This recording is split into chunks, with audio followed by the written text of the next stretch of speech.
done that, let's get ready for some more comedy, okay? Give it up for this next gentleman. He comes all the way here from over on Broadway. Give it up for Mr. Kurt Scripsa. John says that because he knows where I live. It's weird. I don't know what happened. How's it going, everybody? Ready for round two? So, usually whenever I do stand-up, the stage isn't accessible, and for today's show, we had to write my congressman, and I think it worked out. I think I got it done. There was one time where I was doing a set, and I joked that there were volunteer EMTs that brought me up, like you might have seen John push me up there before. And it turned out one of the guys actually was one of the times. That was a little weird. I didn't pay him, but I assumed he was subsidized somewhere. So the rest of my 7 minutes to refer to my notes because being unprepared is my real disability. When I look back on all the stuff my ex-wife has done to me, it really helps the healing process to remind myself that she doesn't exist. I have never been that. And that's comforting. Speaking of marriage problems, if any of you have ever been laying awake at night and can't sleep, it might be like a relationship issue, or maybe you're worried about money or something. There was a night once where I spent, honestly, 4 hours just staring at the ceiling trying to figure out why they named a skunk that. It just seems so out of place. And quite imaginative, frankly. Probably because it had something to do with the stink. It sounds similar. On the note of animals, something that's kind of fun to do. If you ever see roadkill on the side of the road, yeah? What you want to do is write a suicide note and place it near the body. I may have been guilty of putting a couple of bullet casings next to it, maybe some fake blood, I don't know. That's how graphic we can get with it. But I wrote one of them once, and imagine the park ranger or whoever had to walk up and check it out, because somebody has to clean that up, so presumably they found the note. But what the note read was, Dear Carol, you drove me to this. Tell the children I love them, assuming an owl hasn't eaten them yet. I saw what you did with that crow. P.S. You get none of my acorns. Daniel. It's just fun. There's a lot of stigma and stuff that happens when you grow up with a disability, and one of the fun things is anybody like going to the state fair? Yeah. I don't. Here's what happened. One, they're terribly inaccessible. It's always muddy, and we make it smell like fried food and poop. Let's be real. That's the whole thing, and I think that might be why people go. But something that happened, and the reason I quit going is that carnies would take pity on me and give me like stuffed animals and stuff when I wasn't even playing the game. There was one year when I was 10 years old and I was driving around in a power wheelchair, and 3 different guys had given me goldfish. So imagine me with these little like Dixie cup sized things with goldfish and trying not to spill it in my lap got all wet. It was a nightmare. What I was trying to figure out though as a 10-year-old is why are they doing this to me? I didn't think that they were taking pity on me or anything, because that wouldn't occur to a 10-year-old. But I did think, oh, free fish, that's cool. But the more I stared at this one carny, and I stared at the back of the fish, and I was doing like an A and B thing, and I looked back up and I realized, oh, he has 3 teeth. These must be his food. And perhaps that's why he has that sort of bronze golden god look for his skin, is because he eats the goldfish. Because they're about the same shade, and I thought that was odd. And then I realized, no, he's just tanned by shame and adventure. Another thing that happens when you are disabled, I flew alone for the first time a few years ago, and the weirdest thing, they pre-board you so you feel like you're on Con Air, or that you've done something wrong. So I'm on the plane for 45 minutes before anybody else, and the stewardess, or flight attendant, whatever you prefer, comes up, and while they're doing the emergency instructions, and I don't know what kind of dance that is, I can't imitate it, with the seatbelt instructions and stuff, there's someone up at the front giving that, and a separate stewardess came over to me, leaned down to my seat, and whispered, "Don't worry about all of that. If anything happens with the plane, we're going to get everybody off, and then we're going to come over with a blanket that you can crawl on, and we'll pull you off the plane." actually happened. I mean, the plane didn't crash, but it was said to me. And like, I couldn't write that. I wish I could. Genius. But I don't know when that's ever come up, because I don't know if any of you have ever heard of a plane safely crashing. I don't think that's ever happened. Another kind of fun thing, did anyone have a good Halloween? Trick-or-treating and all that jazz? We didn't get any trick-or-treaters, and maybe it's because the lights were off and we locked the door and I wasn't answering it, whatever. I didn't want to deal with that. I got to give. That's weird. On the holidays? No. But Halloween was always a really tough time for me. One, because most of the time when you try to go trick-or-treating, unless it's at an apartment complex, it's not very accessible. There's always seems to be either a step, or like I had to have my mom go with me and she'd go up and ring the bell for me, and I'd be sitting about 12 feet back looking kind of like Batman. And be like, trick or treat, and then pass the bucket to her, they'd give her the candy, and it felt like this weird third-party exchange. Especially when she wouldn't give me all the candy, I thought that was mean. She got a share. I don't know how that works, parents do that. And they don't tell you about it, But one thing that was always a huge bummer was that whenever I'd dress up for Halloween, I had to assume that what I'd dress up as would just look like a superhero that had been hit by a car. Because it can never be quite convincing, right? But the other side of it I realized is that, no, I guess what it looks like is that I was in the accident part of being a superhero, but I never got any powers from it. Aside from state-funded health insurance, which in Canada they don't consider a superpower, but here a little bit. Another fun thing that happened, the first time that I met my girlfriend's little brother, he was astounded by my disability and that I existed at all. And I came out of the bathroom at their house, which was ironically accessible. I was very appreciative of that.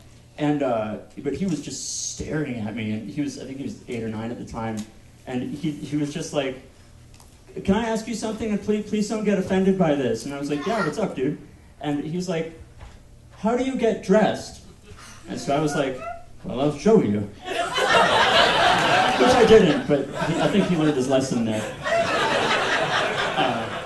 I'll leave you guys with this. There was one time I was DJing my friend's wedding, and we were in a church, and this little kid who was very precocious, he might have been 11 or 12, he came up to me, and you could tell he'd had the question been lingering in his mind for a while, and he finally had the courage to come up and ask, "Excuse me," and he was really polite, he was like, "Excuse me, can I ask you something? Are your legs paralyzed?" And all I answered with was, "God, I hope so." So I'm pretty sure that takes good, right?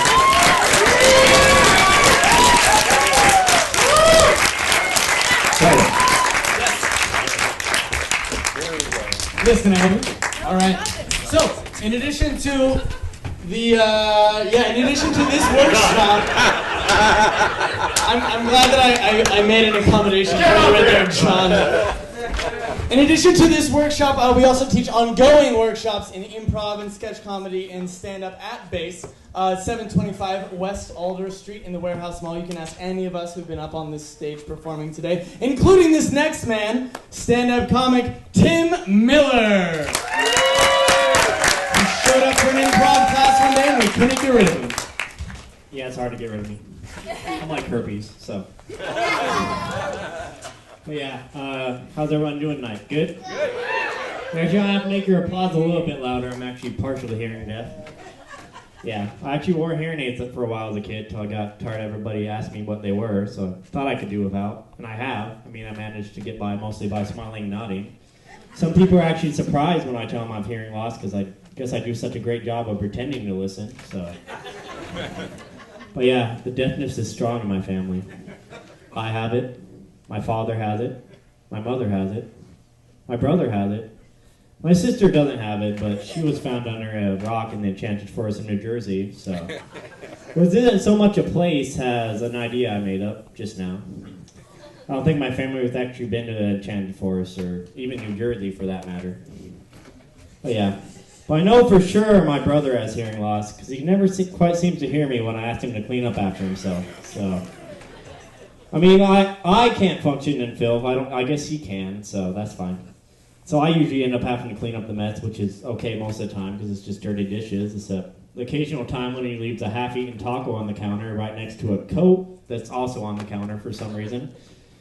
Or he leaves a pan on the stove from the week before that neither one of us wants to scrub out. We're kind of playing pan scrub chicken, so I can do that. Or he leaves the garbage right next to the garbage, like he attempted to throw it away and then he gave up halfway through, which is kind of the Miller thing to do. Fortunately, my dad didn't give up halfway through, so that's why I'm still here. Yeah, that was okay, I'll move on. But yeah, I guess I should be thanking him, though. I mean, if he wasn't so messy, I wouldn't have anything to talk about for my comedy. And also, it keeps me busy, because, instead of watching Netflix, I have to get up and pick up his garbage and take it that one step to the garbage can. Or, scrub out that pan that's been sitting there for a month, because that's what time I get around to it eventually, after a month. That's my grace period. But yeah, and sometimes that's the most exercise I get in a day, besides the awful dancing you saw me do earlier, obviously. But yeah, so I guess I just thank him for giving me some comedy fodder, I guess. He's in the audience. And I guess that's all I have for you. Thanks. Have a good night. I thought you danced beautifully, Tim. You danced beautifully earlier today. All right, we're going to. I really do appreciate the mood lighting that happens during some people's sets. It's really charming. We're gonna play an improv game next. Okay. Is that right, John? Yeah. And for this improv game, it's called Party Quirks. John is going to be the host of a party, so he's actually gonna leave because he doesn't remember who he invited to this party. But their actual names are Robbie Kale, Kirsten Nyhart, myself, and Rain. So let them come on up here. And when I say John doesn't remember who he invited, it's because you, our lovely audience, will provide the characters, personality traits, quirks, that kind of thing, for each of these lovely people. Can I first get a character from history? Sure. Joan of Arc. Joan of Arc. Terrific. Terrific. Joan of Arc. And can I get a character from a movie? Princess Leia from Star Wars. Terrific. Do you know who? Okay. Oh, that movie was made 40 years ago. You're fine. Just go home and watch it after the show. It's okay. Can we get, when you watch Disney movies, can we get a Disney movie character?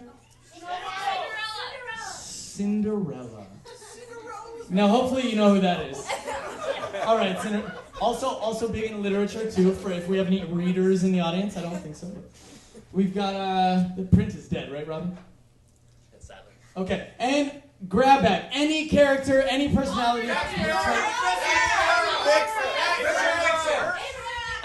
I heard Richard Nixon. I did hear Richard Nixon. Richard Nixon, terrific. And one for me, too. Bigfoot. Bigfoot.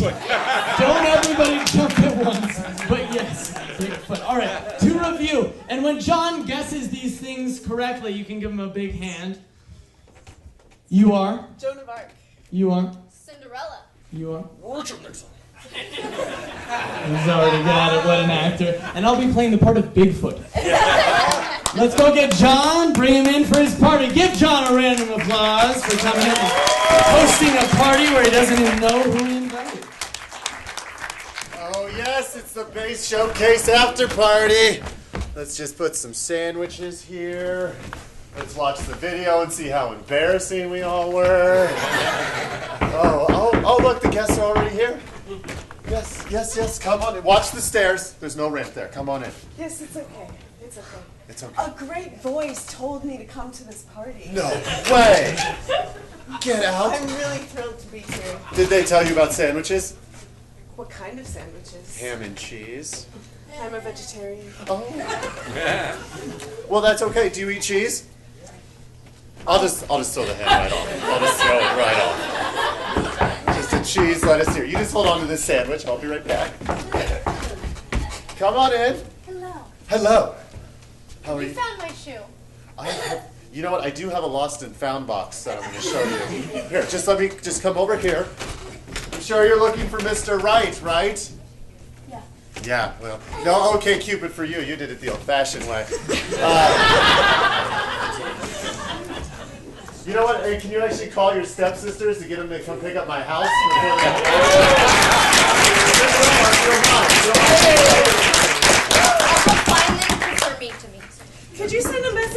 King and let him know I'm coming? Yeah. The vegetarian is coming. I need a band-aid. My hand got caught in the gate. I got caught in the gate. Yeah, sadly. Oh, yeah. Take care. Well, luckily I just put all the blood in the lost and found box, so. Clean it up right there. There you are. Thank you. Yeah, what happened? Oh, well, you know how it is. You know, you think you have things covered, then all of a sudden, just, pow! Everyone knows too much about yourself. A voice from heaven is telling me this man is not to be trusted. This man's not to be trusted. I may not be trusted, but... He is tricky, isn't he? He's very tricky. Listen, I love you. You know what? My Secret Service... But I'm going to have to ask you to resign from the party if you don't mind. Oh, so this door is so busy. Just busy bottoms over here.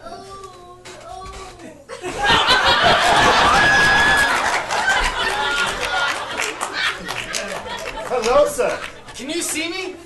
Yes, I. Oh no, I messed it up! I messed it all up! I've been doing so well for generations, hundreds of thousands of years. Nobody's seen me. No one's seen you. Not even this girl, and she sees a lot. And she's a I've vegetarian. received many visions, but never one. It's true, it's true. It's too bad they didn't discredit, you know, like didn't give you any more credit back in that old time. You're not going to have a pyre here, are you? You know, I wish I knew what a pyre was. Oh, I hate that when people, yeah, they always come in the wilderness and they start their campfires and they put French people on them. It's crazy. That's a very odd s'more. That's a very different s'more. Yes? You can see me again? I am lazy. I can Oh my see god, I can't believe I keep screwing this up.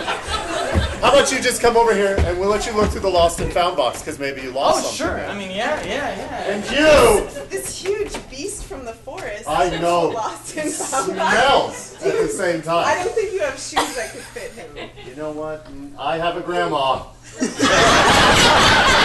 Huge. They're not actually that enormous. It's just a name. It's a nickname. Yeah, everyone just has a that nickname. nickname. Yeah. People. I'd make so fun of me all love the to learn more about this vegetarian who burns French people, though. Like that I don't burn anybody. Oh no. You know, since you helped that guy become king, I don't know. Things just started to really take a harsh turn. Yes. You know that? It's almost like there was 3 of you and at the same time. And it's crazy. I was just trying to follow my calling. Oh, well, you know, witches are crazy like that. Which you are not. It's true. Sorry, I don't like them either. I don't like them. That's just as crazy as me existing in real life. Yeah. Come on, witches. Yeah, Get witches, out no of one here. understands any Get out witches. of here. I can't believe it. You got a king to go to power? Yeah. Back in France. Have you never read anything?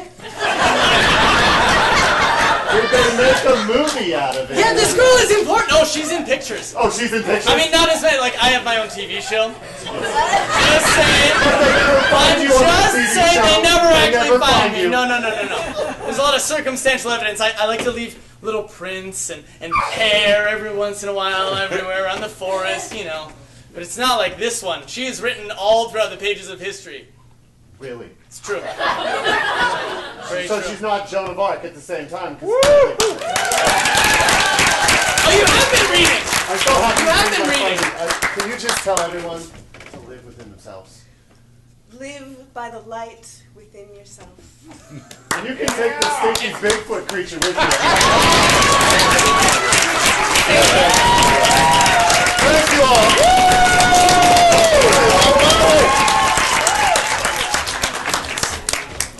Original poem. Next up, we have an original poem written in a workshop. This guy also does comedy here at Missoula's Homegrown. Give it up for Mr. Robbie Kale! Sure, I'll put the mics in. So, this is a middle of a comedy show. I'm going to present something that has an air of seriousness with a hint of funny. Like I'm a chef. Well, it's got a number of ingredients in here. So I try to... Alright, it's called Cliche Clock. 3 minutes! And the clock is ticking. But I'm sidetrack marked by the crooked blue bloods and our work in vain, straining to find lost lines in a gallery of white canvas where the artist keeps drawing a blank. Now, I would paint myself as your very own set designer, but let's face it, I'd get fired for making a scene. Instead, I'll be your amputee, paying an arm and a leg to go out on a limb, arms held wide, letting a hand to the blind, who see eye to eye, the big picture, and even the blinding light. I just might embody your unsuspecting eunuch, or the ball's in my court, to purport that I know the ropes. Biblically, I'll rhythmically give you a fish for the day. Okay, I would teach a man to fish, but who needs crippling alcoholism for life, right? So here's the red pill, and we'll all get a taste of our own medicine. Here's a dose of hard liquor for when it counts, like in a media blackout. You think you're all alone, even if it's just a shot in the dark. But then you slowly start to see that no man is an island. Not even the morbidly obese, because in the end, see, we are all the same. Simple pig farmers bringing home the bacon, brain cooked but bemoaning our idyllic idiocracy that airs distracting but devolved shows bordering American false idol and who wants to marry a Somali pirate? Because God helps those who help themselves, so they keep helping themselves to more. For even our roided out hobos discover beggars can be juicers. We're just a world unbalanced. See, grass is always greener on the other side, but hey, with China's population density, they probably don't even have grass. And we all just want the best in life, right? It's even me. Not because I'm greedy, see, but because I want to hear the words, well, it's been a pleasure. I wish you all the more of the same. Because nothing is the same. Our world is trembling. More cultural Parkinson's than you can shake a stick at. And how do we glue this Humpty Dumpty back together when the broken clock might be right twice a day, but it's still dead inside? See, we grease green cogs to keep it turning, spiraling towards the precipice. Because you can lead a horse to water, but you can make it drown. We're just naive crying infants, choking on our own baby blues, trapped in our poorly lit burn wards, where beauty is not even skin deep, and sadly, the clock's cogs are ticking.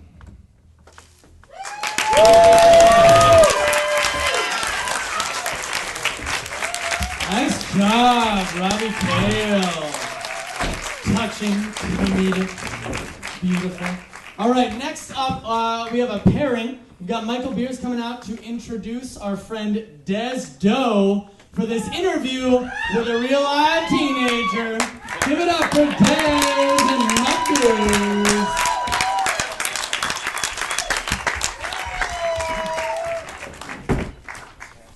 How you doing, Des? I told you she was in high school. Yeah. All right. Des, thank you very much. We've really enjoyed having you in the class, and taking time to do the exit interview is really important. As you know, we were able to do the showcase by a grant through the Rural Institute at the University of Montana, and these evaluations just go into the final report. But again, thank you for taking the time to fill it out. Let's start out with, how did you hear about the class?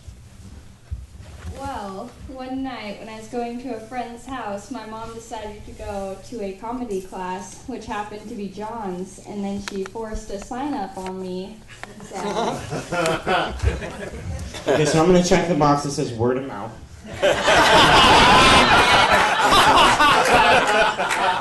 So, Des, what was your favorite part of the class? I don't have a favorite part. Moving on. Let's start here. What was your least favorite part of the class? Improv. So the thing we did every day. That's fantastic. All right, and I want you to know, I should have said this up front, all of your answers are completely confidential. No one will know that these answers came from Des. But let's go through the instructors one by one. What were your impressions of the head improv teacher?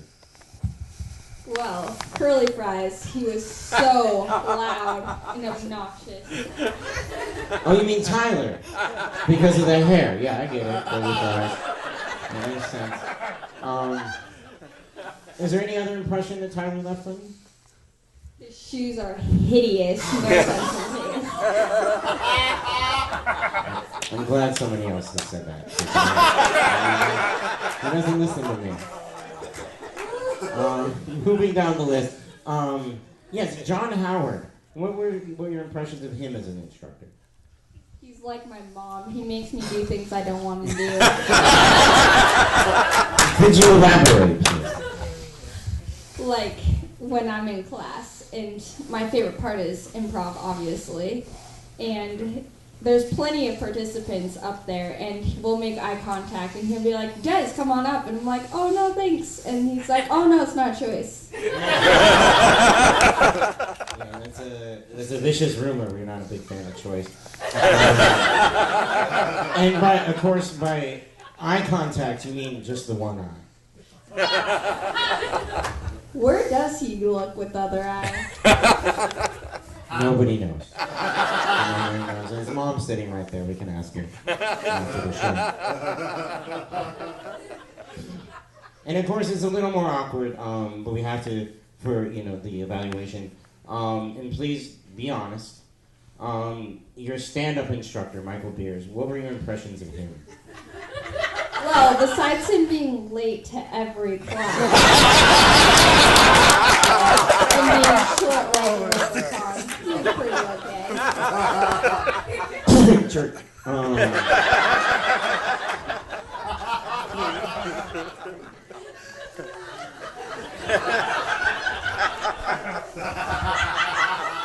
Of course, you are our only high school student. So, just for the record, how is basement improv workshops for the showcase different than your high school classes? Well, in my high school classes, I'm actually allowed to sleep. But here I actually have to try. And at school, no one gets your, everyone gets your jokes, because they're all stupid and they don't, you actually have to try for this and it's hard. I went through Missoula County Public Schools as well. I'll also use that note in another meeting.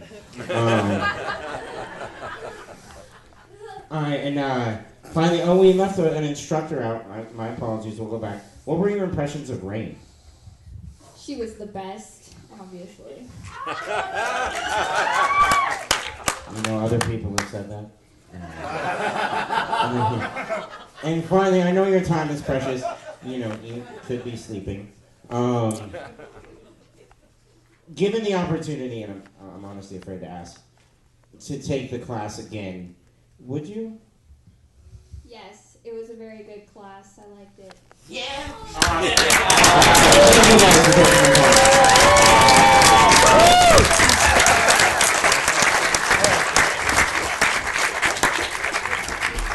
Here, let me just take this. Should I just get this out of here right? I got you. Now, ladies and gentlemen, this is a sketch written by a Sir Jason. Jason, what's your last name one more time? Oh, Bilius. See, that's why I can't remember it. I'm dyslexic. Bilius? Word. Okay. All right. Ladies and gentlemen, there are constant misunderstandings all the time. Some people misunderstand the internet. Some people misunderstand Missoula traffic. Some people misunderstand doing their tax forms. But the most dangerous of all these is restaurant misunderstandings. Thank you very much.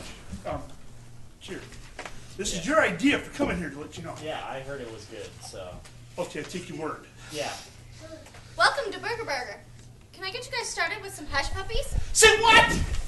Hush puppies? Gross! Those are like little innocent little animals, and it's part of the house animals have already eaten that crap? Oh! What is that illegal? Do you need to serve out loud ones too? Just know A hush puppy is not a real puppy. It is a fried piece of cornbread. Well, if you have a sweet tooth tonight, maybe I could get you some delicious elephant ears. Elephant ears? Disgusting! Why would somebody want to eat some kind of dangerous species? And besides, you know what? I watched a movie called Dumbo earlier, and now it's really good. I'm not hungry. Thank you. Just know, elephant ears are not actually endangered species ears. It is like a pastry or a scone. Okay, hold on. I got something I want to say here. I found out what I want here, and I'm going to say it. Waitress, I want you to get me the nice, good, delicious black anus steak. Okay, take it back. I want it well done. Make it hard and juicy. You mean black Angus steak? No, can't you read? It says black anus. Yes, sir. Black anus steak. Just know, there is no black anus steak. And if you order one, you will receive crushed up Oreos and mashed potatoes with a ground beef patty. So just know that everyone has misunderstandings, so let's all try to understand our misunderstandings. Thank you. Nice. Then we've got a public service announcement. Like John said, that was written in the workshop by Mr. Jason Pilius. Name's hard to pronounce, the idea is easy to understand. All right, next up, we've got another interview with the esteemed Michael Beers. He's just got a whole panel and apparently a whole wardrobe of outfits back there, too. And he's going to tell us about the latest men's fragrance. Ooh. Maybe we can put it on the Bigfoot. Thank you, Sonny. Thank you. Welcome to Geezer Corner. Of course, we are brought to you every week right before dinner at 2:30 at the Shady Acres Retirement Community. I'm very excited to have a hero of mine, a young man who I don't hate. They're not a lot. But the executive director of BK Industries, Mr. Bobby Kerwin.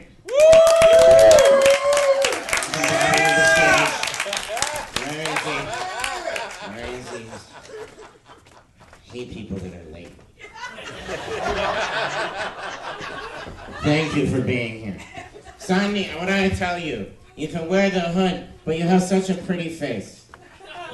There you go. All right.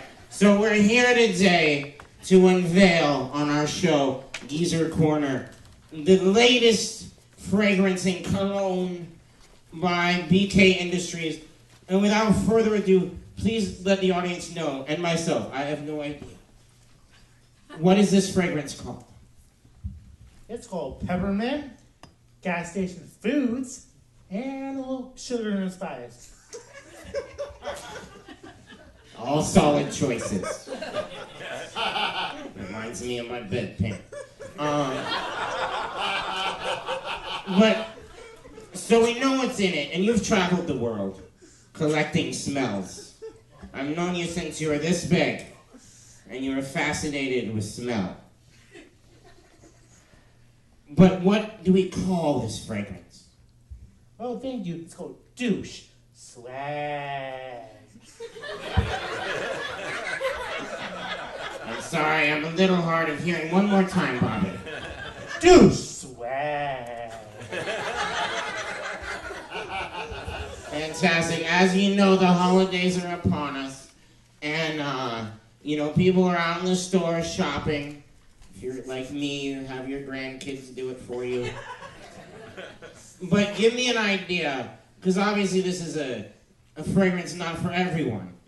If you had to name a celebrity that most represents, am I saying this correctly, douche swag, who would that celebrity be? Justin Bieber, yeah. Oh yes, I know Justin. I myself have had the fever at least 3 times in my life. What? Thank you. You're welcome. What kind of vehicle would a douchewag drive? Well, thanks for asking. It's called PT Cruiser. Yeah. Correct me if I'm wrong. Would that be a douche wagon?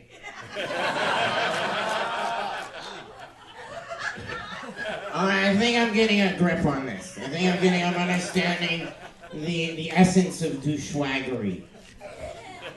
So I'm in the activities room yesterday, and this woman just struts in, walker shining in the sun. And I'm watching the Jeopardy. Do you know the Jeopardies? Yeah, it's a really awesome show, totally, man. He's from Canada, that's why. But it's right before Final Jeopardy, and this woman grabs the remote without asking and changes the channel to Days of Our Lives. My question for you, could this woman wear douchewag? Well, thank you. Yes, actually, a douche hag. A douche hag. I agree. Now, finally, I'm talking to you, Ethel. You know who you are. I like that dress.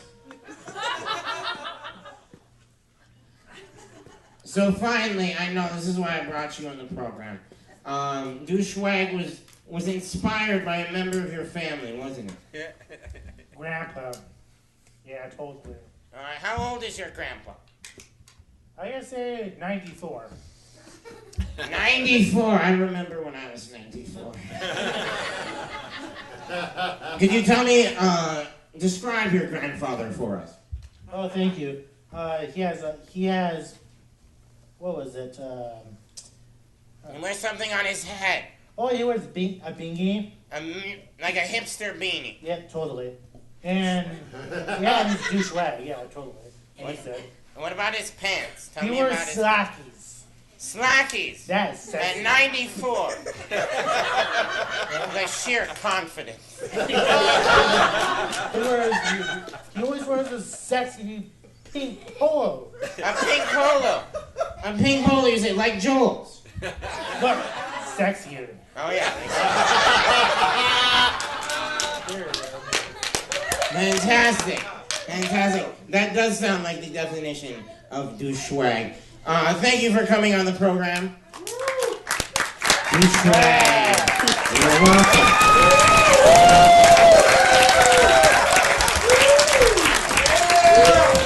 I got you, man. I got you. I can't wait until you're really You're gonna be my best friend. And giving me all of my fashion advice too, because apparently these shoes aren't cutting it. I would like to welcome to the stage a few more improvers. We got Robbie Kale, Des Doe, and Tim Miller. Coming on up. We're gonna play a game called Mr. Know-It-All. Now, Mr. Know-It-All, the way this one works, at first sight you might see 3 different people on this stage, but I guarantee you it's actually one person. Can you please introduce yourself, Mr. Know-It-All? Hello. My name is Mr. No. It All. Even knows his own name. Terrific, terrific. Now what we need from the, it is impressive. It's a lot more than some of us in this room, really. What we need from the audience is a suggestion of a field of expertise. What does Mr. Know-It-All know everything about? A subject. Pies. Yes. Somebody can't wait for Thanksgiving, and it's not just me. So, as the foremost pie expert, can you tell us what's your favorite kind of pie? apple And Berry. mixed with Cream. topping and Ugly. nuts. The ugly nuts really are the best kind of nuts. They do taste the best. It's true. That's a complicated pie. That must take a while to make. Are there any other questions from the audience about pies in general? Anyone? You guys know everything about pies, really? Everyone in this audience just is a total pie expert? Yes. I saw one hand in the back.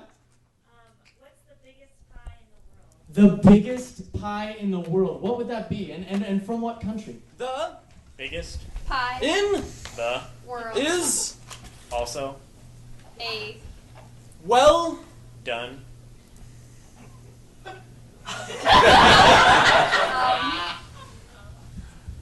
light hearted apple pie in the United States of government. Terrific. So as you know, I'm assuming everyone here has taken or will take a government class. As you know, the apple pie of the United States of government holds the largest pie in the world. I hope that answered your question to your satisfaction. Yes, any other questions from the audience? Right up front here. What does pie smell like? What does pie smell like as it's coming out of the oven? Yummy. and Really? Exceptionally delicious. So if you know what that yummy, exceptionally delicious smell smells like, then you've probably smelled pie before. I wouldn't be surprised. Any other questions about pie? Yes, right over here. How were pies invented? How were pies invented? And by whom? The Aztecs. Created. A Froto. Call. known As The old pie. Right here in America, ladies and gentlemen, Aztecs created the protocol known as old pie. And our subsequent programmers have advanced the subject quite a bit since then. Yes, we have time for maybe one or two more questions. Yes? Any of using pie mishaps? Have you been a part of a pie in the face, that kind of thing we see in slapstick all the time? I Have not. thrown a Pie. at myself Or other times at other people. No, there's no anecdotes or amusing stories. For sure. This is strictly a man of science. Pie science, and we resent the question, sir. You're trying to really take this down a spiral. Yes. One with two hands up, in fact. What's the world's biggest beer? Last beer. As far as pie beers go, we see all kinds of these microbreweries are coming up with all kinds of crazy beers these days, and pie beers is really on the forefront of that movement. Is there a favorite of yours? the Favorite pie of beer. is the Cherry. cream. heaven wiser Cherry cream Heffenweiser is the best kind of pie beer up to date. But I have heard rumors that Montgomery Distillery is also working on a brand new pie distilled beverage for us to try in 2016. And I hope that I have put you on the spot because I really would like to try this. We have time for just one more question. Yes, from a very lively audience. How do you make a perfect pie crust? The elusive perfect pie crust. How do you start that process? prayers And Very specific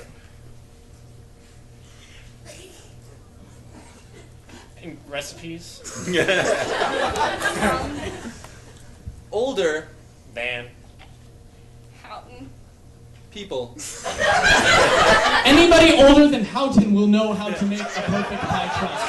Thank you, ladies and gentlemen, for a very informative. Give it up for Mr. Heath Montgomery.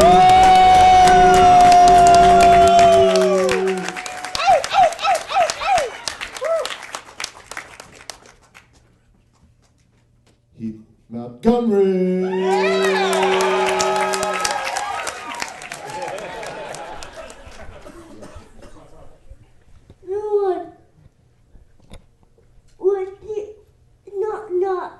Who's that? Interrupting stuff.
do stand up, and I'll go to Paxton.